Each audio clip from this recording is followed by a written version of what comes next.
ಹಂಗೆ ಹಾಕಿ ಪರವಾಗಿಲ್ಲ, ಹಂಗೆ ಹಾಕಿ, ಹಂಗೆ ಸಾಕು. ಹಾಂ, ಗುಡ್, ಸೂಪರ್.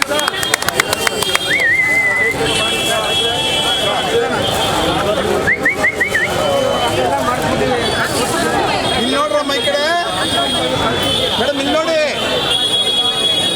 ಹಾಕಿ, ಅದಕ್ಕೆ ಸಂಬಂಧ.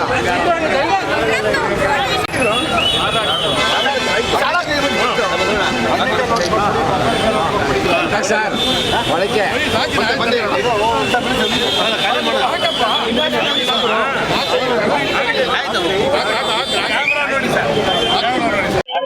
ಪುರುಷೋತ್ತಮ್ ಅಂತೇಳಿ ನಾವು ಅರಮನೆ ಶಂಕರ್ ಅವರು ತುಂಬಾ ಜನಸೇವೆ ಮಾಡಿದ್ದಾರೆ.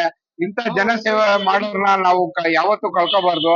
ಯಾವತ್ತು ಇವ್ರನ್ನ ಗೆಲ್ಸ್ಲೇಬೇಕು. ತುಂಬಾ ಓಡಾಡಿದ್ದಾರೆ, ತುಂಬಾ ಹೆಲ್ಪ್ ಮಾಡಿದ್ದಾರೆ, ಬಸ್ಗಳು ಫ್ರೀ ಆಗಿ ಬಿಟ್ಟಿದ್ದಾರೆ. ಆದ್ರಿಂದ ನಾವು ಇವ್ರನ್ನ ಚೆನ್ನಾಗಿ ನೋಡ್ಕೊಂಡು ಚೆನ್ನಾಗಿ ನಾವು ಗೆಲ್ಸ್ಲೇಬೇಕು ಅನ್ನೋ ಭಾವನೆ ಇದೆ ನಮ್ಮಲ್ಲಿ. ಈ ಸಲ ಗೆಲ್ಸ್ತೀವಿ ಸರ್. ನನ್ನ ಪಾಲಿನ ಇದೀನ ಇದಕ್ಕೆ ಇಷ್ಟು ಪ್ರೀತಿ ಇದನ್ನೆಲ್ಲ ಪಡೆಯೋದಕ್ಕೆ ನಾನು ನಿಜವಾಗ್ಲೂ ಅದೃಷ್ಟವಂತ. ಹಾಗೆ ಬಸವನಗುಡಿ ಕ್ಷೇತ್ರದಲ್ಲಿ ಮೊದಲಿಗೆ ನಾನು ಬಾಗೇಗೌಡರು ಹಾಗೂ ಕುಮಾರಣ್ಣಗೆ ಇದನ್ನ ಸಲ್ಲಿಸ್ತೀನಿ. ಯಾಕಂದ್ರೆ ಅವ್ರಿಲ್ಲ ಅಂದ್ರೆ ನನಗೆ ಈ ಸ್ಥಾನ ಸಿಗ್ತಿರ್ಲಿಲ್ಲ. ಎಲೆಕ್ಷನ್ ಅಲ್ಲಿ ಫಲಿತಾಂಶ ಏನೇ ಆಗಿರ್ಬೋದು, ಬಟ್ ಈ ಪ್ರೀತಿ ವಿಶ್ವಾಸ ಬಸವನಗುಡಿ ಕ್ಷೇತ್ರದ ನಾಯಕರುಗಳು ತೋರಿಸ್ತಾ ಇರೋದು ನನಗೆ ಈ ಸಪೋರ್ಟ್. ಮುಂದಿನ ದಿನಗಳಲ್ಲಿ ಇದೆಲ್ಲ ಒಳ್ಳೇದಾಗುತ್ತೆ. ಖಂಡಿತವಾಗ್ಲೂ ಈ ಋಣ ನಾನು ತೀರಿಸ್ತೀನಿ. ಬಸವನಗುಡಿ ಕ್ಷೇತ್ರದ ಜನತೆಗೆ ಯಾವ್ದಾರ ಒಂದು ರೂಪದಲ್ಲಿ ಅವ್ರ ಸೇವೆ ಮಾಡಿ ತೀರಿಸ್ತೀನಿ. ಖಂಡಿತವಾಗ್ಲೂ ಇದು ತುಂಬಾ ಖುಷಿ ಕೊಡುವಂತ ದಿನ. ನನ್ನ ಎಲ್ಲ ಯಾರು ಶುಭ ಕೋರಿದರೆ ಅವರೆಲ್ಲರಿಗೂ ನನ್ನ ಸಾಷ್ಟಾಂಗ ನಮಸ್ಕಾರ. ಬಸವನಗುಡಿ ಕ್ಷೇತ್ರ ಬಿಜೆಪಿಯ ಭದ್ರಕೋಟೆ, ಜೊತೆಗೆ ಜೆಡಿಎಸ್ ಯಾವ ರೀತಿ ಚುನಾವಣೆ? ಈಗ ಮೊದಲು ಬೇರೆ ಬೇರೆ ರೀತಿಯಾಗಿ ಪಾರ್ಟಿಗಳೆಲ್ಲ ಬೇರೆ ಇತ್ತು. ಈಗ ನಮ್ಮ ನಾಯಕರುಗಳು ಹಾಗೂ ಕ್ಷೇತ್ರದ ನಾಯಕರುಗಳು ಯಾವ ರೀತಿ ಡಿಸಿಷನ್ ಗಳು ತಗೊಳ್ತಾರೆ ಅದ್ರ ಮೇಲ್ಗಡೆ ಮುಂದಿನ ನಿರ್ಧಾರಗಳಾಗುತ್ತೆ. ಈ ಎರಡು ಪಕ್ಷ ಜಂಟಿಯಾಗಿರೋದ್ರಿಂದ ಪಕ್ಷನು ಸ್ಟ್ರಾಂಗ್ ಆಗಿದೆ. ಯಾವ್ದಾರ ಎಲ್ಲ ಕ್ಷೇತ್ರದಲ್ಲಿ ಎಷ್ಟು ವಾರ್ಡ್ಗಳಿದೆ ಎಲ್ಲವೂ ಸಹ ನಮ್ಮ ಜಾಯಿಂಟ್ ಆಗಿರೋ ಗೆಲ್ತೀವಿ. ವಿಶೇಷವಾದ ದಿನ. ನಮ್ಮ ಅರಮನೆ ಶಂಕರಣ್ಣವ್ರದ ಹುಟ್ಟುಹಬ್ಬನ ನಮ್ಮ ಇಡೀ ಬಸವನಗುಡಿ ವಿಧಾನಸಭಾ ಕ್ಷೇತ್ರದ ಜಾತ್ಯತೀತ ಜನತಾದಳ ಪಕ್ಷದ ನಾಯಕರುಗಳು ಮತ್ತು ಕಾರ್ಯಕರ್ತರು ಮತ್ತು ಎಲ್ಲ ಸ್ನೇಹಿತರ ವರ್ಗಗಳು ಎಲ್ಲರೂ ಬಂದು ವಿಶೇಷವಾಗಿ ಆಚರಣೆ ಮಾಡ್ತಾ ಇದ್ದೀವಿ. ಇದು ಅವ್ರಿಗೆ ದೇವರು ಆರೋಗ್ಯ ಕೊಟ್ಟು ಒಳ್ಳೆ ಅಧಿಕಾರವನ್ನು ಕೊಡ್ಲಿ ಅಂತ ಕೇಳ್ಕೊಂತೀನಿ. ಮತ್ತೆ ನಮ್ಮ ಪಕ್ಷ ಸದೃಢ ಬೆಳಿಬೇಕಾದ್ರೆ ಇಂಥ ನಾಯಕರುಗಳು ನಮ್ಗೆ ಅವಶ್ಯಕ. ಈ ನಮ್ಮ ಭಾಗದಲ್ಲಿ ಬಸವನಗುಡಿ ಭಾಗದಲ್ಲಿ ವಿಶೇಷವಾಗಿ ಕೆಲವೇ ದಿನಗಳಲ್ಲಿ ಬಂದು ನಮ್ಮನ್ನು ಪ್ರಜ್ವಲಿಸಿ 18,000 ಮತಗಳನ್ನು ತಗೊಂಡಂತ ನಮ್ಮ ಶಂಕರಣ್ಣ ಅವರಿಗೂ ಮುಂದಿನ ದಿನ ನಮ್ಮೆಲ್ಲರನ್ನ ಆಶಾಕಿರಣವಾಗಿ MLA ಆಗಿ ಹೊರಮಲಿ ಅಂತ ನಾವು ಆಶಿಸ್ತೀವಿ. ಅವ್ರಿಗೆ ಬೇರೆ ಹೆಚ್ಚಿನ ಶಕ್ತಿ ಕೊಡ್ಲಿ ಅಂತ ಕೇಳ್ಕೊಂತ ನಾನು ಎರಡು ಮಾತು ಮುಗಿಸ್ತೀನಿ. Thank you. ಒಂದು ವಿಶೇಷವಾದ ದಿನ.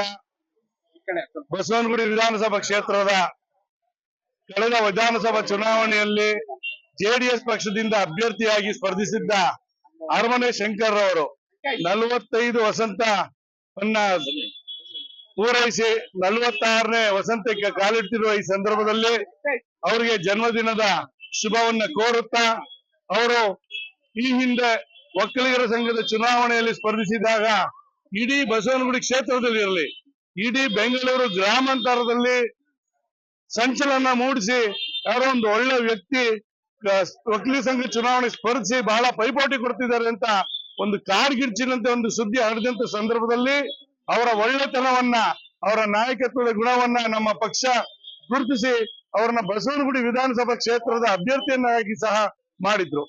ಕೇವಲ 4 ತಿಂಗಳಲ್ಲಿ 20,000ಕ್ಕೂ ಅಧಿಕ ಮತಗಳನ್ನ ಪಡೆದು ಜನರ ಪ್ರೀತಿ ವಿಶ್ವಾಸವನ್ನ ಗಳಿಸಿ ಅರಮನೆ ಶಂಕರ್ ಅವರು ಪರಾಜಿತಗೊಂಡಿದ್ರು ಸಹ, ಚುನಾವಣಾ ರಾಜಕಾರಣದಲ್ಲಿ ಪರಾಜಿತಗೊಂಡಿರ್ಬೋದು, ಆದ್ರೆ ಜನಗಳ ಮನಸ್ಸನ್ನು ಗೆದ್ದಿರತಕ್ಕಂತ ಅರಮನೆ ಶಂಕರ್ ಅವರು ಖಂಡಿತವಾಗ್ಲೂ ಮುಂದಿನ ದಿನಗಳಲ್ಲಿ ಬಸವನಗುಡಿ ವಿಧಾನಸಭಾ ಕ್ಷೇತ್ರದಲ್ಲಿ ಸಮಾಜಮುಖಿಯಾಗಿ ಸಮಾಜ ಸೇವೆಯನ್ನ ಮಾಡುವ ಮೂಲಕ ಜನಗಳ ಮನಸ್ಸನ್ನು ಗೆದ್ದು ಹೃದಯವನ್ನ ಗೆದ್ದಿ ಮುಂದಿನ ದಿನಗಳಲ್ಲಿ ಬಸವನಗುಡಿ ವಿಧಾನಸಭಾ ಕ್ಷೇತ್ರದ ನಾಯಕತ್ವವನ್ನು ವಹಿಸಿ ಅವರು ಮುಂದಿನ ದಿನಗಳಲ್ಲಿ ಈ ಕ್ಷೇತ್ರದಲ್ಲಿ ಯಾಕೆ ಅವರು ಒಳ್ಳೆಯ ಜನನಾಯಕರನ್ನಾಗಿ ನಾವು ಆಯ್ಕೆ ಮಾಡಬಾರ್ದು ಅಂತ ಪ್ರಶ್ನೆ ಬಂದಂತ ಸಂದರ್ಭ ಅವರಿಗೆ ಸಂಪೂರ್ಣ ಅರ್ಹತೆ ಇರೋದು ಇಲ್ಲಿ ಇವತ್ತು ಸೇರತಕ್ಕಂತ ಜನಗಳಿಂದ ಗೊತ್ತಾಗ್ತದೆ. ಇವತ್ತು ಅವರಿಗೆ ಮತ್ತೊಮ್ಮೆ ನಾವು ಜನ್ಮದಿನದ ಶುಭಾಶಯಗಳನ್ನ ಹಾರಿಸುತ್ತಾ ಅವ್ರಿಗೆ ಶುಭ ಆಗಲಿ ಅಂತ ನಾನು ಆ ದೇವರಲ್ಲಿ ಪ್ರಾರ್ಥಿಸುತ್ತೇನೆ.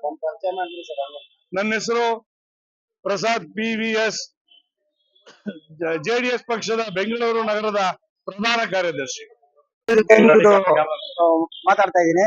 ನಮ್ಮ ಶಂಕರಣ್ಣ ಎಷ್ಟು ಮತ್ಸದಿ ರಾಜಕಾರಣಿ ಅಂದ್ರೆ ಅದು ಮಾತೇ ಬೇರೆ. ಇಲ್ಲಿ ಬಸವನಗುಡಿಲಿ ಬರೀ ಬಿಜೆಪಿ ಪರವಾಗಿ ಓಟ್ ಆಗಿರೋದ್ರಿಂದ ಅವ್ರಿಗೆ ಓಟ್ ಕಡಿಮೆ ಬಿದ್ದಿದೆ.